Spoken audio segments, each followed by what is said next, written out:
You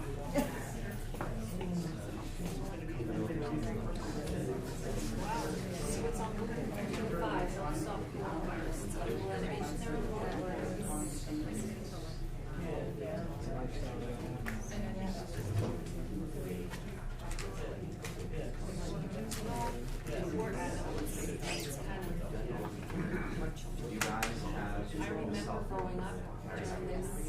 give your phone number, that way I can And I remember going that works rather than email.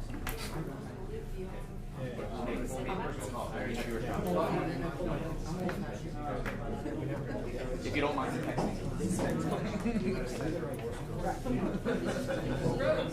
We can do something about that, Rose.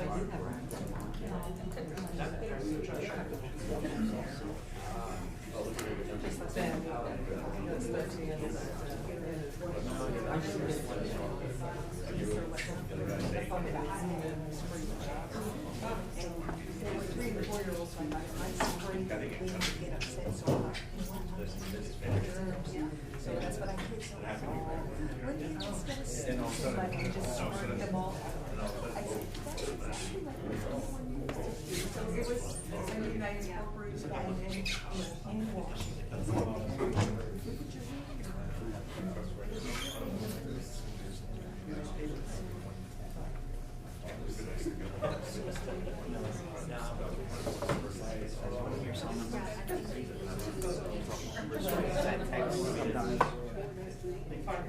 This whole board is not. So let me take care of that. So they make You guys won't be able to pass them over. You don't have Maine School Management would allow us to do it this way. I mean, they can participate. But we'll just do it another time. Okay. It's okay. You guys can give your tentative approval or whatever. So are you the vice chair? Hey Louis, can you hear me? Can you hear me?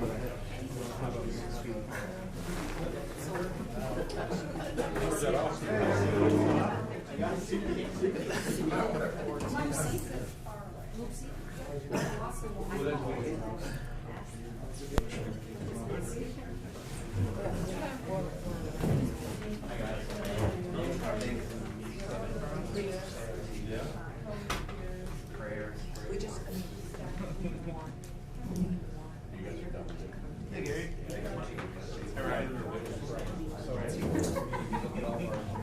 Always looking at the bright side.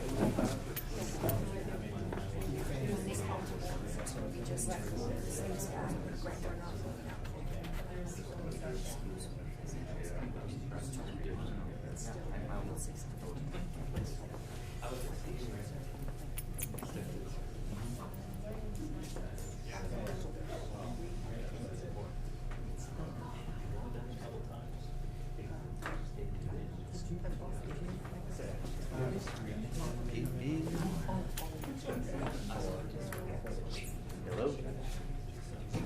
Yes. You want to just stay on this line.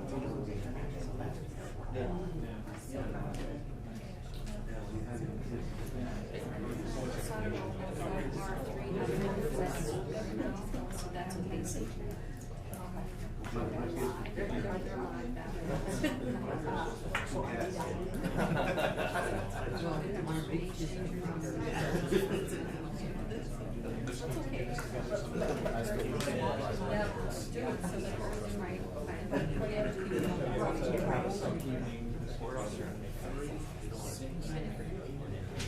So if you wait until the next meeting is fine, because I'm going to say, know by proxy that it's.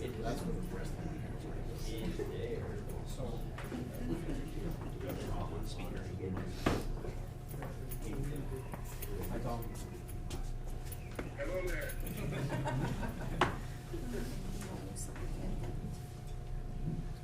Yeah, I told him. yep. What we can do. We can say you have our support. Right. Formality. You want me to get that? It's okay. I mean, you can if you want to. She said, call me if you need me to go.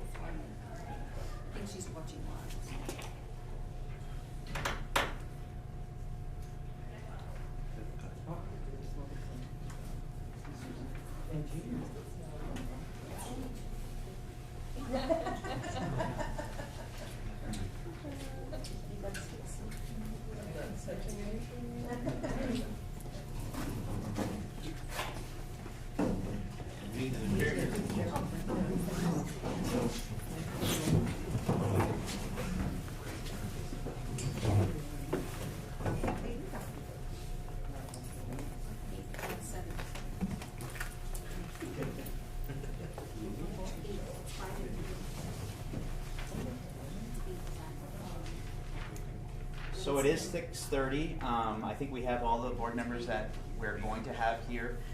Madawaska will not have a quorum just because we do have some of the board members that it was recommended they're not in this setting, in which we understand completely. So we're going to have a follow-up vote when we're in a smaller group setting as a committee, which it's not a problem, we can still continue.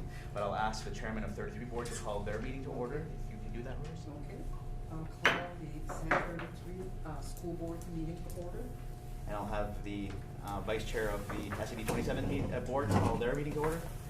Call the SAD 27 board meeting to order. All right, thank you.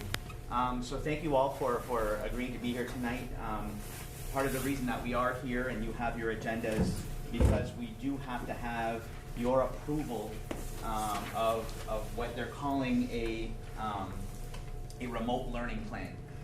So we wanted to make sure that while we're getting your approval, hopefully your approval for that, we'd also present you with some information of what's been happening in the last 24, 48, and so on and so forth, because it's been changing and elevating and escalating quite rapidly over the past weekend. Just to give you a snapshot of what the weekend was like, superintendents met in Presque Isle on Saturday afternoon. We agreed as a region that we would make decisions as a region, just in strength of numbers. At that time, we had left that meeting deciding that we were probably going to try to stick out this week of school for preparation purposes.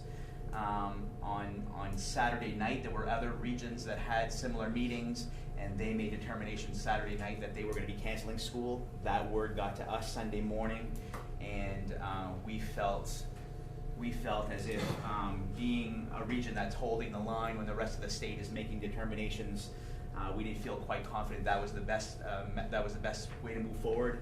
And the governor followed suit after we all made those announcements and did declare her state of emergency. So, schools are being recommended to be closed anyway. So we knew that we were right in line with the decision-making process. I tried to get notice to all of you out first. Before we pulled the plug, and so I did send an email to you.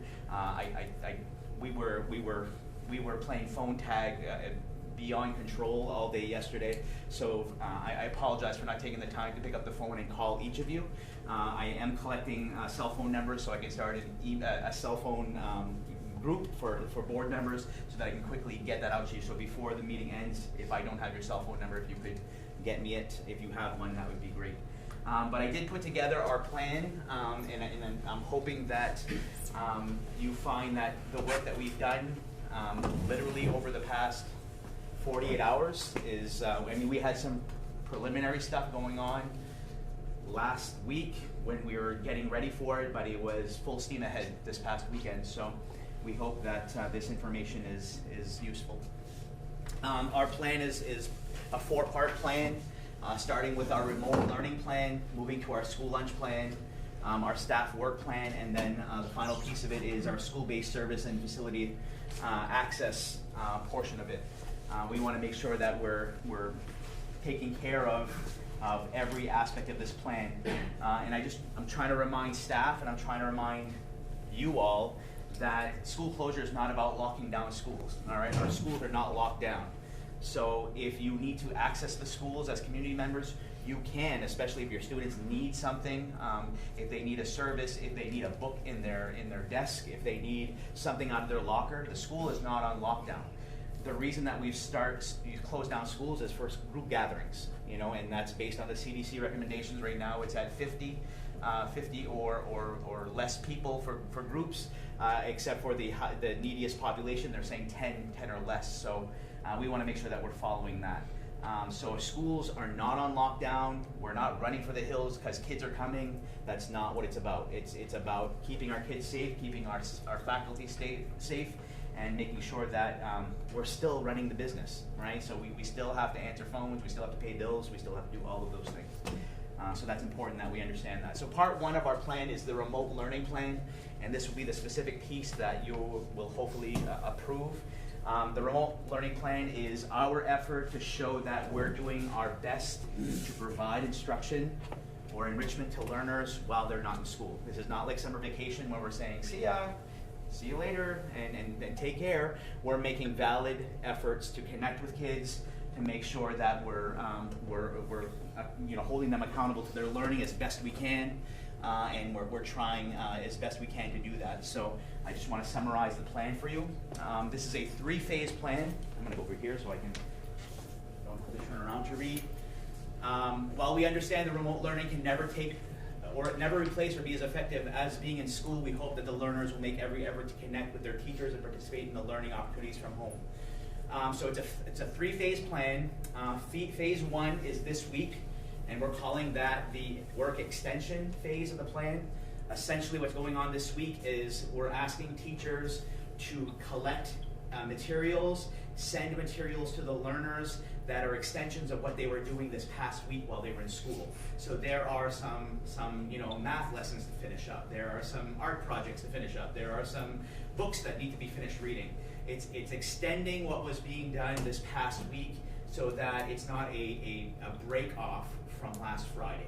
So we're trying to do our best to make sure that that is an ongoing extension of what was happening this past week. When we move to phase 2, that's going to be a 2-week phase, and we're anticipating that from March 23 to April 3. If we go back in session, it's going to be back in phase 2. Right now, we're on a 2-week break, so we would be going back at the end of the first week of phase 2. Phase 2 is an enrichment plan. So it's not new instruction from the teachers. It can be a lot of suggestions from the teachers. Hey, try out this webpage. Hey, read this book. Hey, write this journal entry. It's a lot of suggestive things that they know that your learners can do, and to help enrich them. So it's creating a Freckle pathway so that they can go log onto their Freckle account and go do that work. It's enriching their own things. You can highly expect as parents to get a lot of suggestions. Hey, try these, science experiments from home. Make a mess with your kids. Or hey, try these. Even our physical education teachers are working on remote plans for PE at home. So that phase 2 is all about enriching so that they're not losing any step from where they've been. Again, this is not summer vacation. When we move into phase 3, that's where we're going to start looking at remote instruction, and that's going to be very scary and very weird because we don't know how well that's going to work. We don't know the success rate of that, and we are in the same boat as every other school in the nation right now with, we're going to try this remote thing, we're going to see how we do this, and we're going to see how well it is. Our plan is very specific to teacher voice and choice, so we're not prescribing a set way to do that. We're not saying all teachers shall use Google Classroom or all teachers shall use this communication method. We want teachers to have voice and choice based on their comfort level, so that they have a way to do that. And the remote instruction is not all technology based. We want paper packets going home, we want materials, we want kids not sitting in front of a screen only. We want that to be a blend of different types of learning experiences. So a 3-phase plan, and that goes beyond April 6th, and we don't know how long that will be beyond there. Questions about the 3 phases? You're all such a good class. The components of the plan are based on the teachers creating these components. The first component of the plan is a teacher-student communication component. So the teacher is going to make an effort, that's what they worked on today, is how are they going to communicate with your kiddos, with our kiddos? How are they going to make sure that they're touching base?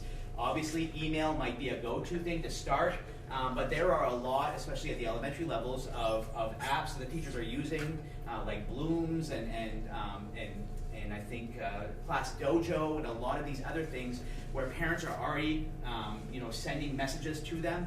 It might even be text me at my cell number. It might be that, if that's what's a comfort level for that teacher and they're comfortable with that, that's fine. I know we had teachers today working on Snapchat groups. So they've created Snapchat groups for their group of learners. They've invited all of their learners to the group, and now the teacher can send a Snapchat, maybe with a funny photo, maybe with a TikTok, I don't know, and then send some instruction with that. So it's going to be the teacher's preferred method based on who their learners are and what they know their learners are able to do. And then always considering that when we get to the phase 3, we're going to have to use some kind of method to really have a way to provide instruction. So that might be a Google Hangouts video chat, it might be a Zoom meeting video, it might be I'm recording myself doing a lesson, I'm sending you a link to that video recording, or I'm posting it to YouTube. I want you to watch my lesson and I want you to do X, Y, and Z. It might be a PowerPoint presentation that I'm going to voice over narrative and you're going to watch it and then you're going to go deliver on that. So the teacher communication, student communication piece of it is the first aspect. Note on the bottom there that we want our teachers, our expectation with the teachers is they are able to be connected with their learners from 8 to 2:30 each day. We want them to be available. So we're asking teachers, you're not going on vacation unless you're taking a personal day or your personal days. You are able to be reached. We want a kiddo sending an email to a teacher between 8 and 2:30 and they're getting a reply. We're sending that message, we're getting a reply, because that's part of our responsibility with this. Planning component number 2 is the learner resources and expectations. So we're very clear that we want a blend of non-technology ideas and full technology ideas. We have to have the blend of that, and we're all aware that some kiddos are not going to have technology. So for those, we're going to be reaching out to these families, and we're going to be giving them some information that we have. Spectrum right now is offering free internet for kids in school for the next, I think, 60 days. That's a deal right now from Spectrum. So we're going to reach out to some of these families and see if some of these solutions can work. We'll also look at possibly working with, we currently use Kajit systems for our buses. There are some Kajit Wi-Fi hotspots that maybe we can use for some people who don't have connectivity with Spectrum because they live in a certain region. So we're going to look at those things to see if we can help with that. So a blend of non-technology and full technology resources are going to be part of the plan. Collection of work evidence. We want a return on what the students are doing. That might be a portfolio that the teacher has expected them, hey, everything that you do, put it in a folder, put it in a folder. Have a math folder, have an English folder, have a reading folder. It might be a physical folder or it might be digital folders. Drag that to your Google Drive. Download it to your Empower Locker. Whatever. Take a picture with mom's cell phone or dad's cell phone and email me that what you did. Whatever evidence the teacher wants to collect, they're going to establish that evidence collection. Or it might be every Friday, ask mom to come drop it off at school. It might be something as simple as that. So that's going to be based on what the teacher decides on their level. And then the fourth component for this is when we get to phase 3, what is that distance learning going to look like? And it might be I will be hosting a Zoom meeting. It might be I'll have a Facebook live stream for my class, or the examples that I used a while ago. What we're going to be doing in the next 3 weeks is providing a lot of professional development to our teachers around these different opportunities. We're not buying anything new. We're not trying anything new. We're not going to go get Blackboard because that's what the University of Maine system uses. We already have some of our own solutions. We just need to help our teachers get comfortable with it and be able to explore it.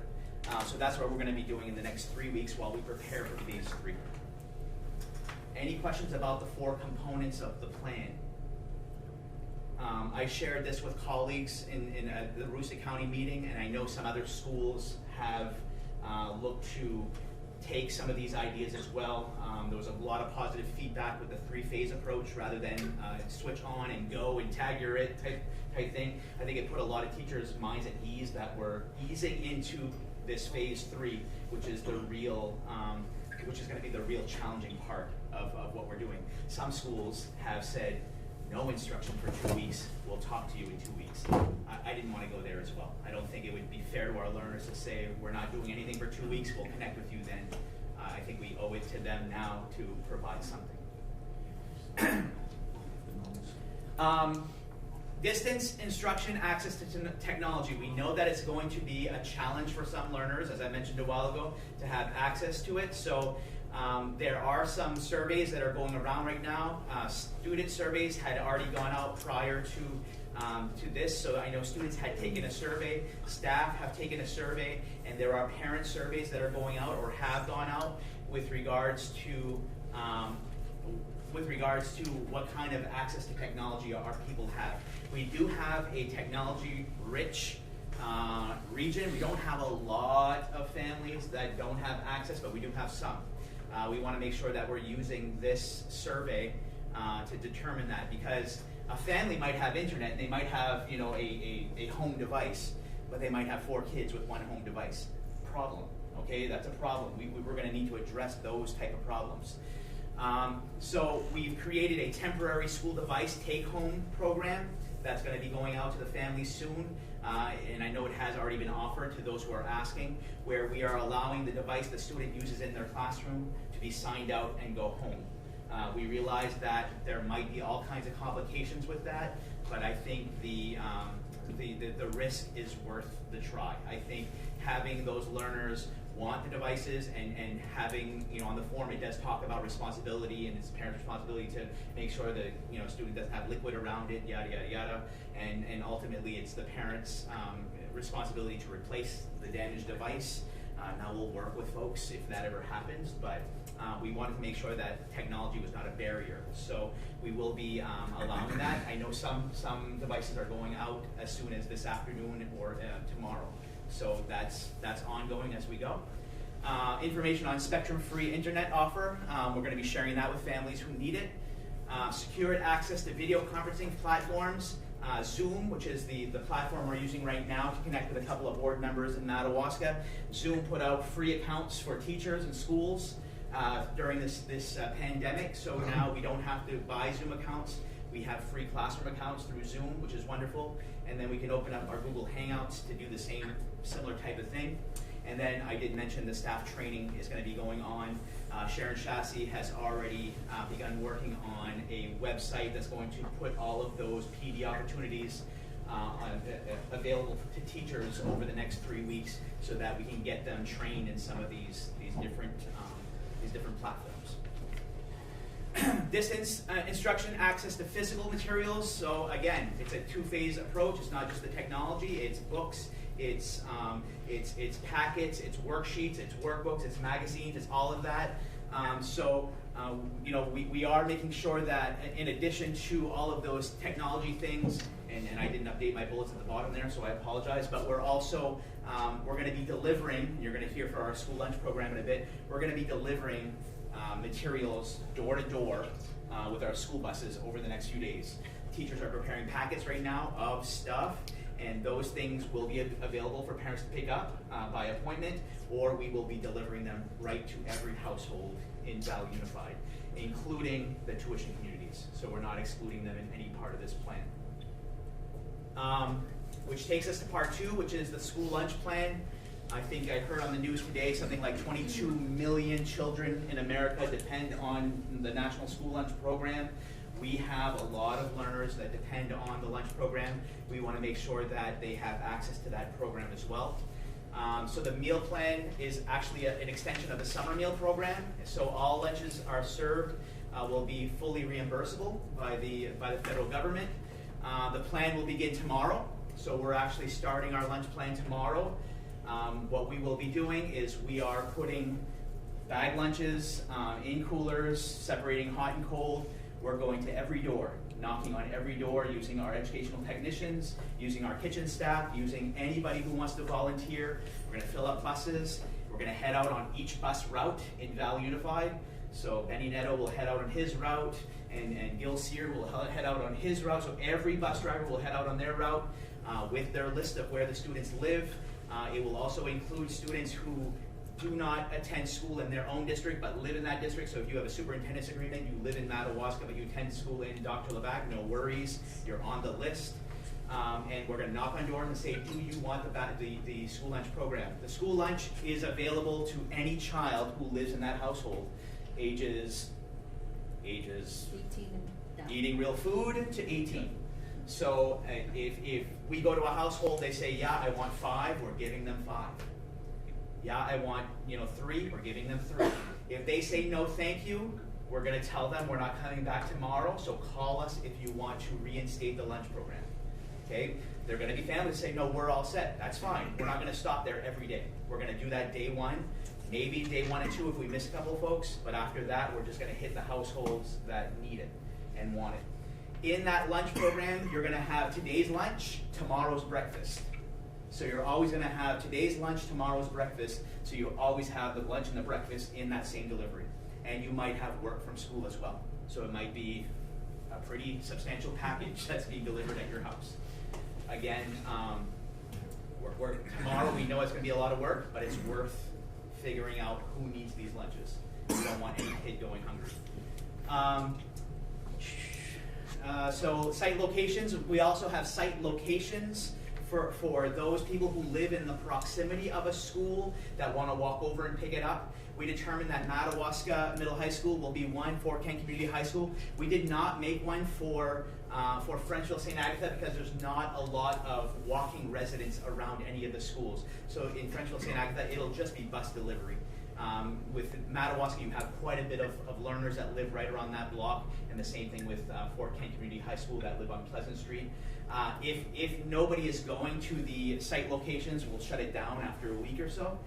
But if we see that we have some trickling in that way, we'll keep it open from 11 to 12 daily so people can go pick up their lunch right at school. Again, I said kitchen staff and ed techs will be used to prepare and deliver the meals. And we're ready to go tomorrow. Part 3 of this is our staff work plan. So what are our staff going to be doing while schools are closed? This is assuming that we don't go into a statewide lockdown.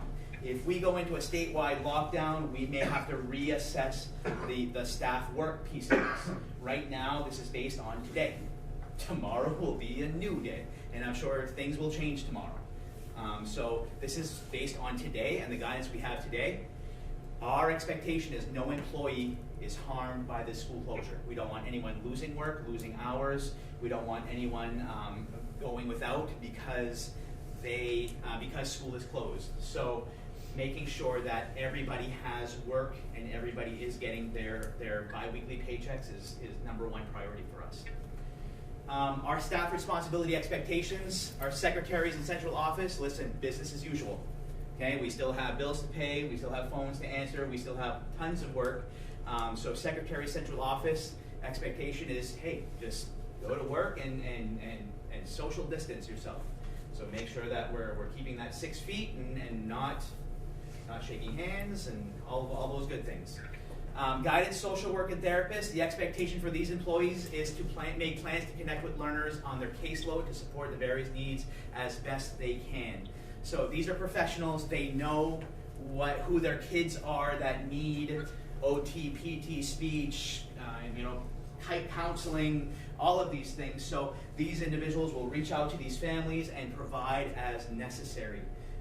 So we're going to make sure that these services continue to happen as best that we can. We may have some families that say, no, we're all set, and that's the best we can do, but there's still a lot of work that needs to be done, paperwork and schedule plans for next year, and so there's plenty of work there for these folks to support that aspect of their jobs.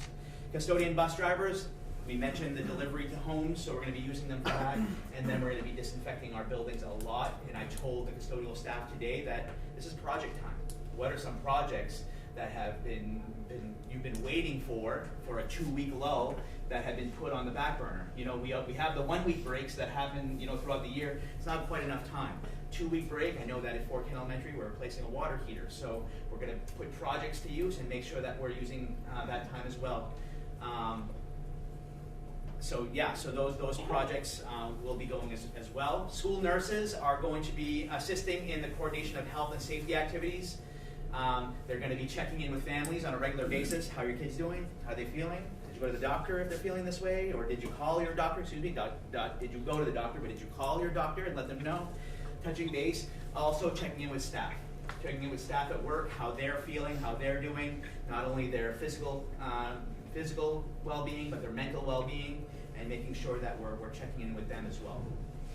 Our administrators, directors, and coordinators, work as usual. I'll be at work. I'll be floating between the 3 districts, and so will the rest of our administrators and coordinators. IT staff, they're still going to be needed. They're going to have to support a lot of learners from distance technology, right? So there's going to be a lot of questions coming from our students about my iPad's doing this, and my laptop's doing this, or it's not doing this. IT staff will be available. If a student needs to come in and have something downloaded or repaired, our IT staff will be there for that. Kitchen staff will be needed for our breakfast and lunch programs. And our ed techs were the biggest question mark, because ed techs specifically work one-on-one with students or support what the teacher is doing in the classroom. That's gone, right? There's no students. So we're going to use our ed techs in a variety of ways, from school lunch preparation, lunch delivery, student work prep, student work delivery, classroom cleaning projects, possible tutoring services, for IEP learners or Title I learners. So everyone's going to have work. Everyone's going to have work, and we're going to make sure. And everyone was met with today, the ed techs, and they were told, you're fine, your job is, because that's a lot of concern for a lot of them is, am I going to get laid off for the next 2 weeks? We want to ensure that there's plenty of work to do. Just with the lunch program alone, we're gonna have to divide and conquer. And then with our teaching staff and learning facilitators, we're really working with them to implement that phase 1, 2, and 3 plan. While students are not attending school, we have to remember that a teacher's primary responsibility is to educate kids. When there are no kids physically present to educate, that becomes a whole new world. How do you educate kids who are not there? So we're going to really be working with our teachers about that availability window. When we get to phase 3, a lot of teachers have talked about having office hours. So this is my period 1 office hour, where you can call me or video chat me, and I'll give you that instruction. So working with a lot of different things like that. And then we have to remember that at that bottom paragraph, we have kids with IEPs, they have Title I services, they have student support team services. We're going to have to continue to provide those. We can't say to IEP learners, good luck, we'll see you when we see you. If new instruction is going out, their IEPs say they have to have assistance with that. So we've got to work on what that looks like from this distance model. And if it's bringing in small groups of kids, 1 or 2 at a time, to make sure they're supported that way, we're going to do that. Again, it's not a fear of kids; it's a fear of large group of people together. So it's perfectly fine to bring small groups of children in for services as they need it. And then this brings me to the final part of the plan, which is the school-based service and facility access. Our schools will still be public buildings that are accessible to the public, but very limited access. And this is going to be, some of the things we're going to be using our facilities for: special education services, and that's to be determined, especially in phase 3. Therapy sessions, speech, OT, PT. I know these folks were looking at distance models and how that works, and if that can even work. So they're already looking at that. Counseling sessions, Title I-A services, teacher access to help, tutoring, etc., IT support, the meal program, the backpack program where those are available. These are all things that we want to continue in our schools as the students are not there, and then in addition to just regular business as usual. And then our access to facility, we're really trying to remind folks that we don't want large group gatherings at our schools. We're trying to limit that to 10 individuals or less. With regards to any of the access to the building, we're not allowing for driver's ed classes, we're not allowing for the judo classes, we're not allowing for any of those events to happen in our school. And I know that's going to be difficult for those people who access it, but we just can't. AYBL is not going to be having basketball practice, and we're just not using our schools that way. Public access to the building is by appointment only, or by stopping in the main office to inquire. and then from there, we're just, it's our staff that are going in and out. It's our staff, the majority of the people that are accessing that building, those buildings. Today we did have a collaborative group meeting of various stakeholders to talk about our emergency preparation programs, was specific to a crisis, a pandemic crisis, and it was facilitated by, so you can see Peter, he's talking right there in the middle. It was facilitated by Peter, so I'm going to let him update you on what happened today. Peter. Today was the result of about a week's worth of reflection and information gathering on the part of about 30 people from healthcare entities as well as emergency responder services and people from all parts of the Valley Unified Education Service Center and each of its ELAs. We had school nurses with us. We also had our technology coordinators, building administrators. And what we spent a week reflecting on was a 33-item checklist prescribed by both the United States Department of Education and the United States Department of Health and Human Services as a planning checklist to assess your readiness and your ability to respond effectively to a pandemic as educational entities and healthcare and emergency response providers. So today we got together in our groups, all of the thinking and all the information gathering that we did. We, for each of those items, identified what pieces are in place, what needs to be done, and we assessed them on a 3-point scale. Either we had not started, or it was in progress, or it was completed. I'm pleased to tell you there isn't a single item on that 33-point checklist that has not been started, and there are a number, I think it's 6 or 7 that were complete, and of the ones that are in progress, it's really because we've put them back in play as we evaluated our local emergency action plans. We noticed that there were some things that needed to be addressed, tightened, maybe consolidated and centralized into one location. That's going to be ongoing work done by school safety committees. But a lot of other items were kept coming up across the 4 areas of planning and coordination, continuity of student learning, infection control policies and procedures, and communications planning. And many of them will be done by the end of this week.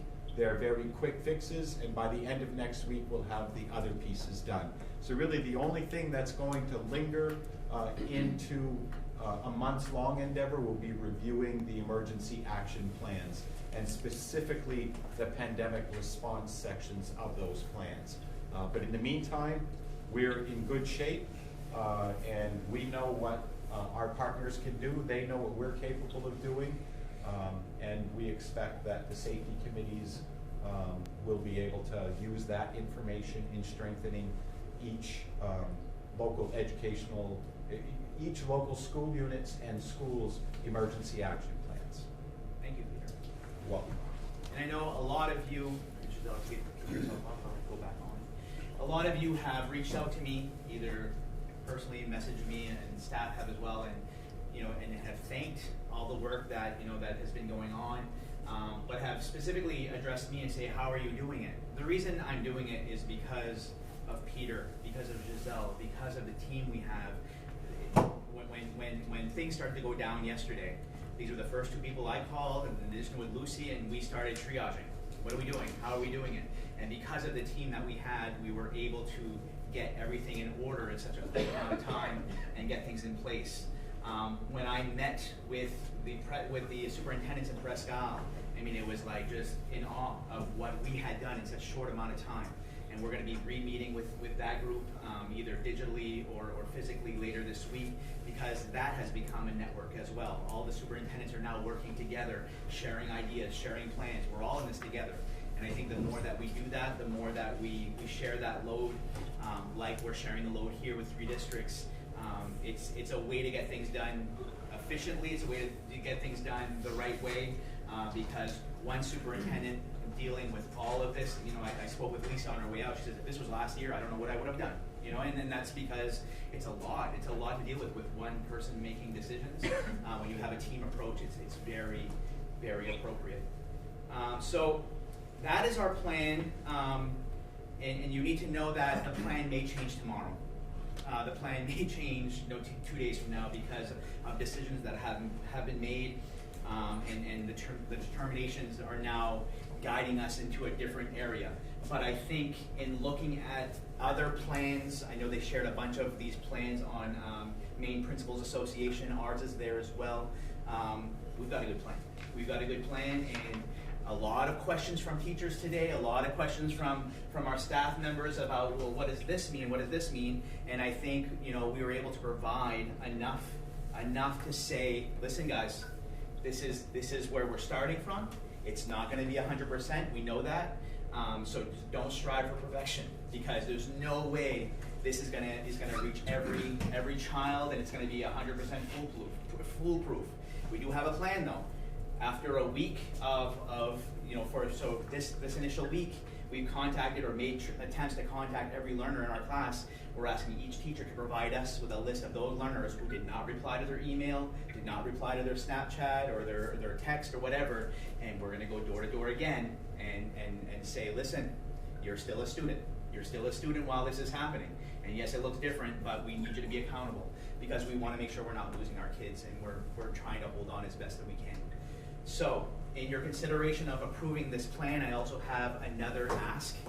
I'd also ask that you also, in your motion to approve, if you so choose, that you also allow us to adjust the calendar as need be, because we may have, to adjust April break as an example, or the end of the school year, or that final workshop day that was here, now putting it here, because we still have to be accountable to the 178 student days, even if it's part of the remote plan.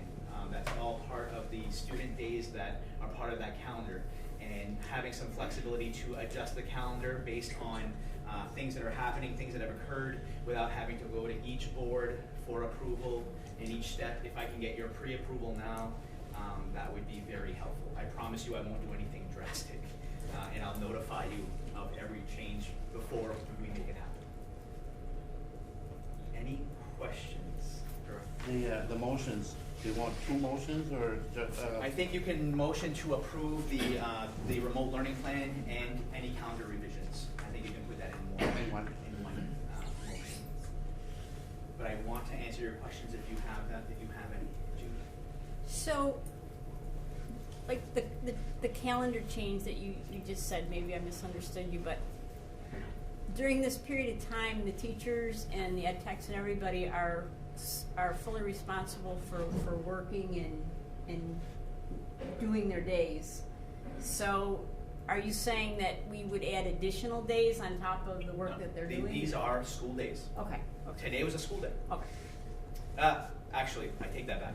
Today was a workshop day, which I might want to go grab that last workshop day and go plug it in for today, because it wasn't a student day. Students didn't have access to anything today.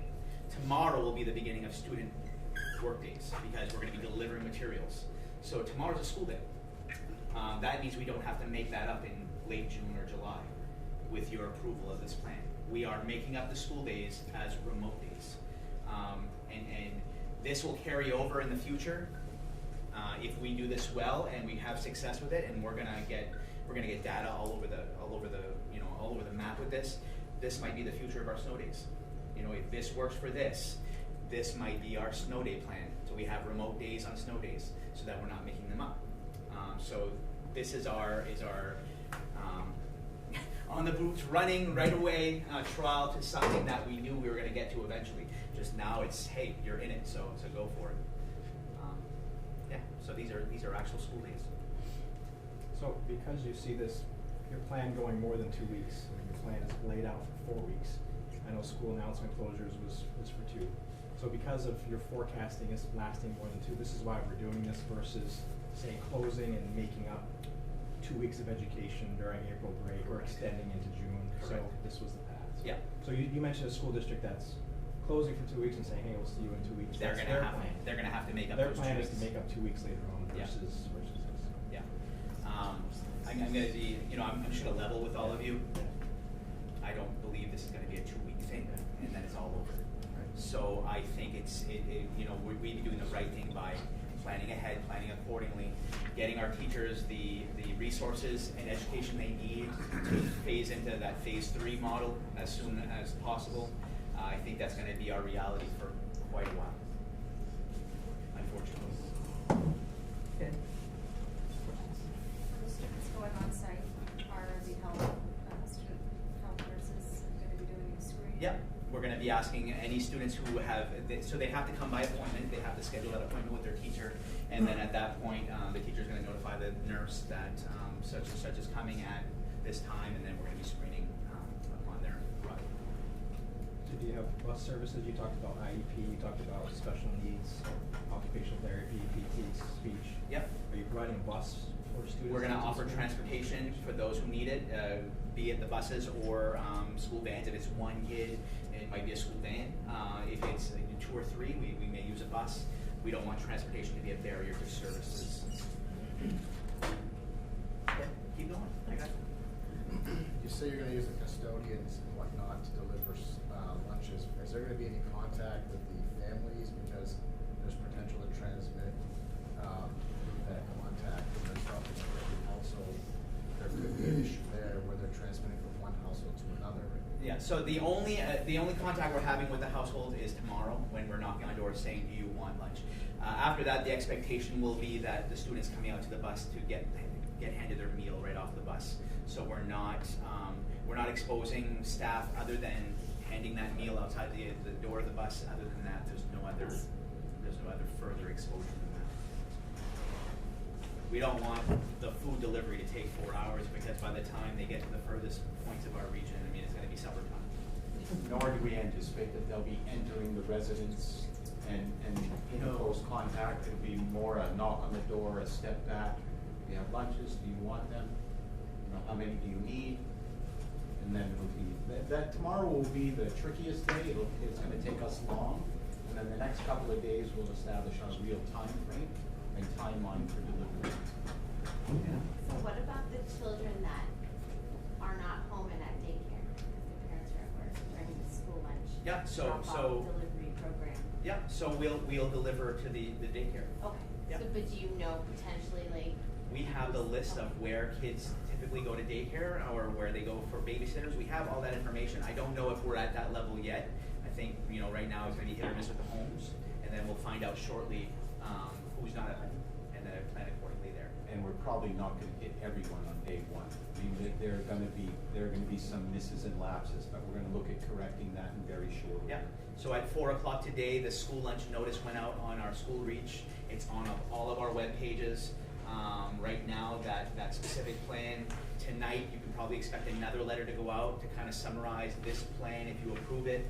The actual plan that I just presented to you, the slides are going to go out as well and be posted on the website. We want to be as transparent and ahead of this as possible. It might be overkill to you know, send all this information, but I think power, you know, information is the power that people need, and the more we can get that out there, the better. So the more you can share anything you're seeing on Facebook that we're sending out, please share and make sure that stuff is getting out there. And as board members, you may have community members saying, we're not getting the school lunch. Let us know if they're not getting it because they're here instead of here. We need to know that so that we can correct it as soon as possible. So this survey about internet to parents, Yep. did that go out yet, or? I believe it did in some schools, but not all yet. I didn't get it. Yep. So It's an issue for us at our house. Yep. So that survey will be going out. But you can be proactive right now, and if you want to call your child's school and let them know you need technology devices, you already know that. You don't need to wait for a survey to do that. Contact the school, and they'll make arrangements to send you the permission form, and we'll get you lined up. It's also a internet connectivity issue, yes. Because we don't have Spectrum on our road, it's not available. Okay. So I only have Fairpoint, and it bogs down very fast. Yep. It does not. The survey will be going out to parents, and if you can fill out the survey, it will help us determine how we're going to address some of these issues in our plan. So when you do get the survey, please be honest about it. there's a place where you can do other and you can add additional information. I do know that in 27 in Madawaska, I can't speak for 33, the survey has gone out to parents as well as staff. Or students rather, so I don't know about 33. We'll double check on that. We'll double check on that tomorrow. We'll double check on your survey and where that status of that is. But it might be a solution for you where you have, you know, multiple kiddos wanting to access. It might be staggering because of your level of connectivity at home. Even then though, like, even streaming stuff is really rough. Yep. Yeah. And that's going to be part of the communicating with teachers. You know, let them know, hey, the technology stuff is not working for my kiddos. Can I get more hands-on stuff? And then that's perfectly fine as well. And if a parent and a couple of children want to come to the school library, Right. they can go. Yep. And they can access our internet. Yep. Or any school building, for that matter. You mentioned testing. Where are we in capacity for testing? What did Northern Maine Community Center say about testing? Testing for the virus. Right. I don't have specifics. They have begun. Maybe Giselle can speak We to that. have an update meeting tomorrow scheduled, so we'll know. But can't tell you right now. All I know. I mean, until we allow people into the school, we shouldn't allow them to the school until we have the capacity to test them. We can't test everybody. If they don't show symptoms, the advice is we're not testing. So do you have a screening tool We from do CDC? have a screening tool that the nurse in SAD 33 has put together.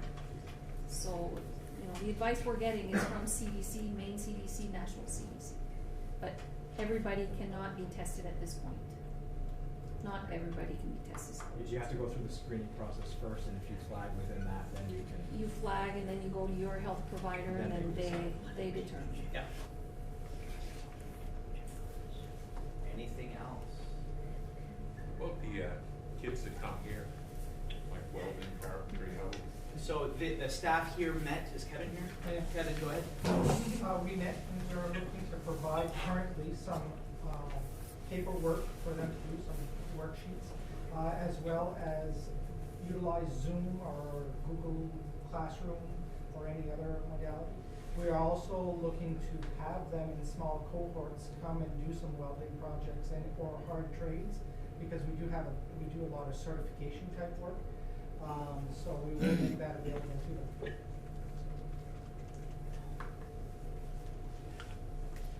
It's not going to be perfect, and I'm not going to stand here and tell you this is going to work great.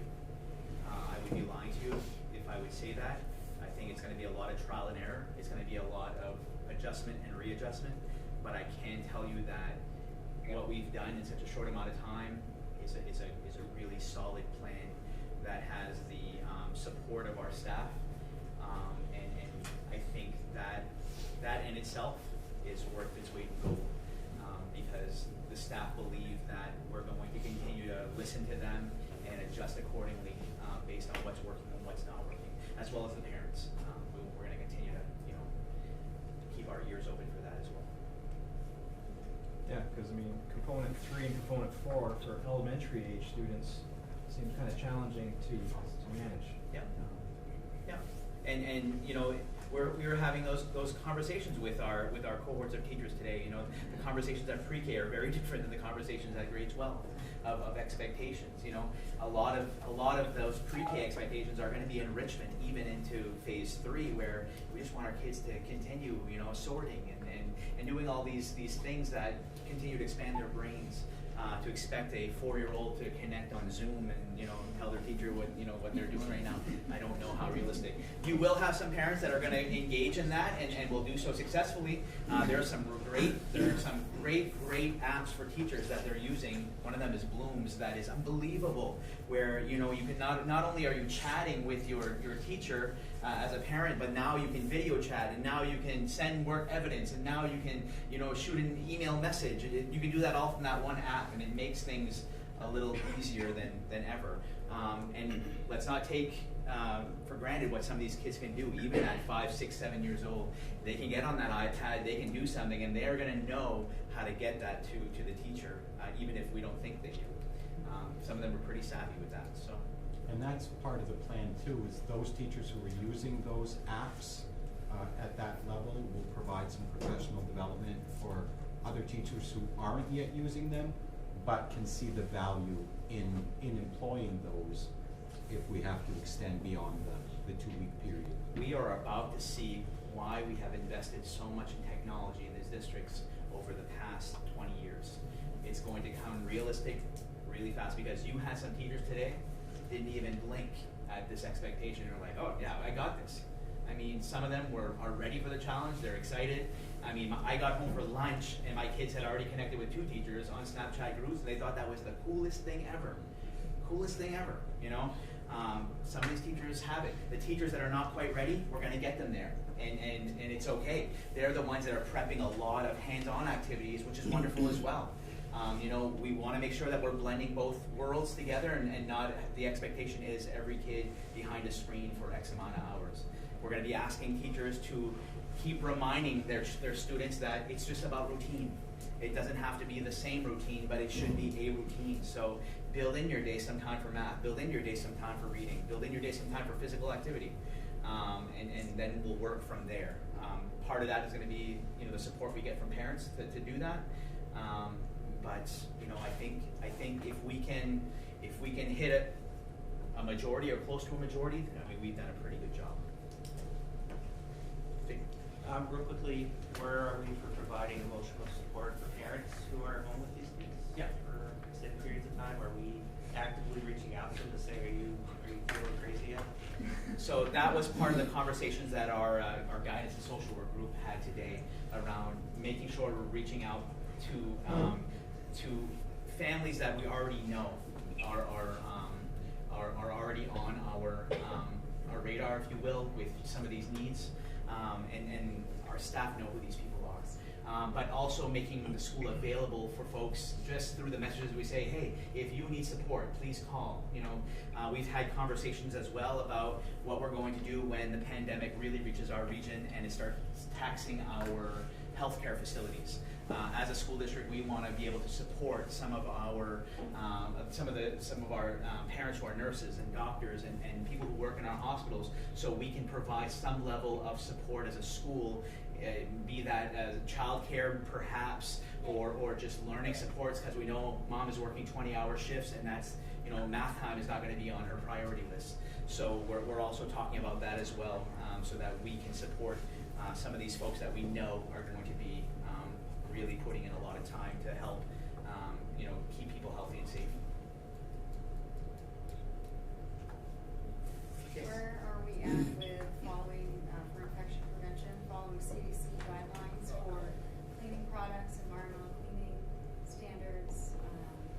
I know at MSAD 33, I've seen a few hand sanitizer dispensers with non-alcohol sanitizers. So for CDC, we need to have alcohol-based sanitizer in the facility. So can you elaborate on that? Do you want to talk about what was discussed today with the folks? Those schools that don't have the alcohol sanitizers, the 60% or better, as is suggested, we're gonna share some if we can. There is no supply right now through our current supplier. But we're not needing some in every classroom, so some schools already have a hefty supply in each classroom, so maybe we can share some of that. The schools have also purchased, those that didn't have one, foggers for each classroom. These are electrostatic foggers that actually disinfect surfaces, not just the air. And our custodial staff is on a schedule to do all the classrooms, gymnasiums, even our buses. I did Saturday of cleanings. Right. We did that before the students were out. We'll assess whether we can continue that as well. But really, you know, trying to beef that up as much as we can. And we'll be doing a lot of education, emphasizing the importance of hand washing, duration.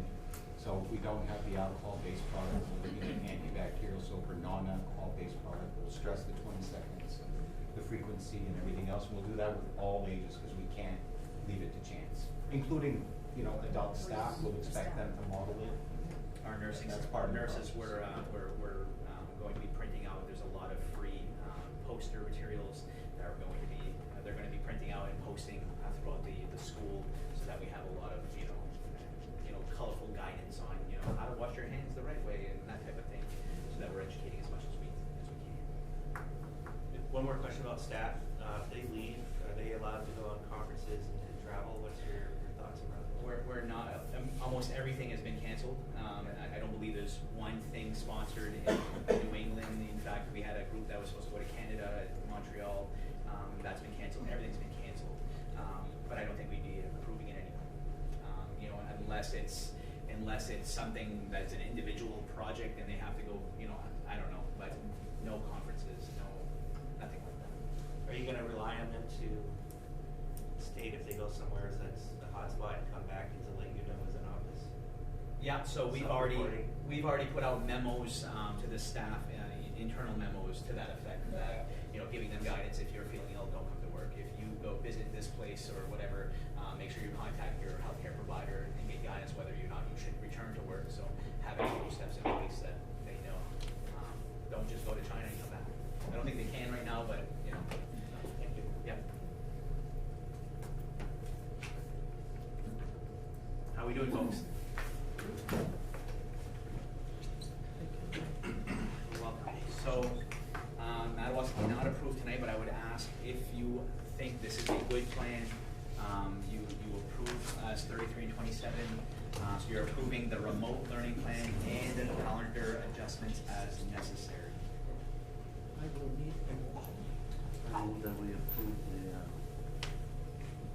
Remote learning plan. learning plan and the calendar adjustment. Second by Josh. Is there any discussion amongst the group? Or questions, any more questions? If not, we'll vote. In favor? All in favor? I'll make a motion here. Once again, I'll make a motion that we support the remote learning and